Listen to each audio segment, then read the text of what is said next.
Sa harap ng patuloy na pagsisikap ng pamahalaan na mapalaya mula sa hamon ng kahirapan ng bansa, isa sa mga tinututukan ni Pangulong Ferdinand R. Marcos Jr. ang pagtulong sa mga kababayan nating magsasaka na may mahalagang papel sa ating pag-unlad. Kabilang na dyan ang pagbibigay sa kanila ng sariling lupang sakahan. Ang kanilang kwento silipin sa Ang Pangulo at ang Magsasaka. Narito po.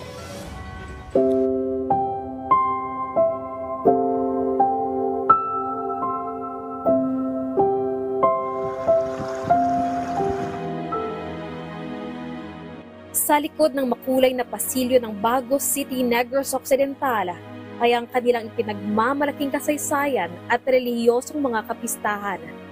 Ngunit kapag dangalang siyang sinasambit, maituturing rin ang pagbisita ni Presidente Ferdinand Bongbong Marcos Jr.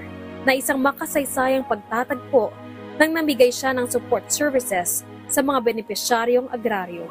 Itong programang pang-agrikultura ng pamahalaan natin ay nagpapakita lamang ng seryosong pagkilos ng administrasyon upang matulungan kayo na magkaroon ng higit na kakayahan, kasanayan at mga pagkakataon sa pag-unlad.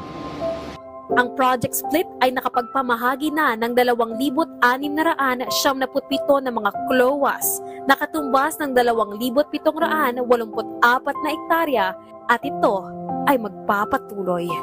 Kinikilala rin ng punong ehekutibo ang mga magsasaka bilang mga bagong bayani ng bansa para sa taong bayan. Isa na rito si Rolando Olaira Sr.